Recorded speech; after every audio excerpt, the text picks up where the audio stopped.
পরিবার গড়ে তোলার জন্য কিছু মূল নীতি মেনে চলা যেতে পারে। যোগাযোগ এবং বোঝাপড়া। খোলামেলা কথা বলা। পরিবারের সদস্যদের মধ্যে খোলামেলা কথা বলার অভ্যাস গড়ে তোলা খুব জরুরি। যখন কোনো সমস্যা হয়, তখন তা নিজের মধ্যে চেপে না রেখে বরং সবার সাথে আলোচনা করা উচিত। এতে ভুল বোঝাবুঝি কমে এবং সমস্যার সমাধান সহজ হয়। শ্রদ্ধা এবং সম্মান।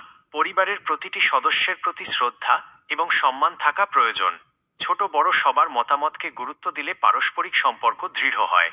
একসাথে সময় কাটানো। পারিবারিক সময়, কাজের ব্যস্ততা সত্ত্বেও প্রতিদিন বা অন্তত সপ্তাহে কিছু সময় বের করে একসাথে গল্প করা বা কোনো কাজ করা উচিত। যেমন একসাথে খাবার খাওয়া, টিভি দেখা অথবা কোথাও ঘুরতে যাওয়া। এই সময়গুলো সম্পর্ককে মজবুত করে। পারিবারিক অনুষ্ঠান, পরিবারের জন্মদিন, বিবাহবার্ষিকী বা অন্যান্য ছোট বড় অনুষ্ঠান একসাথে পালন করলে বন্ধন আরও মজবুত হয়।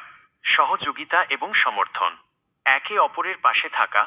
পরিবারের কোনো সদস্য যখন দুঃসময় থাকে, তখন তার পাশে থাকা এবং তাকে মানসিক সমর্থন দেওয়া খুবই গুরুত্বপূর্ণ। সাহায্য করা।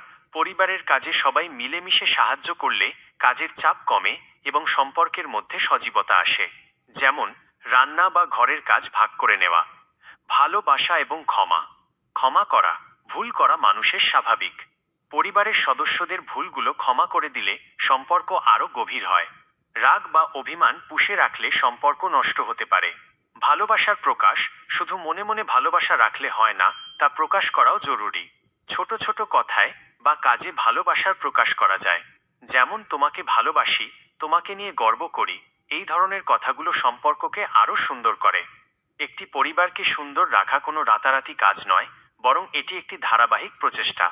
আপনি কি মনে করেন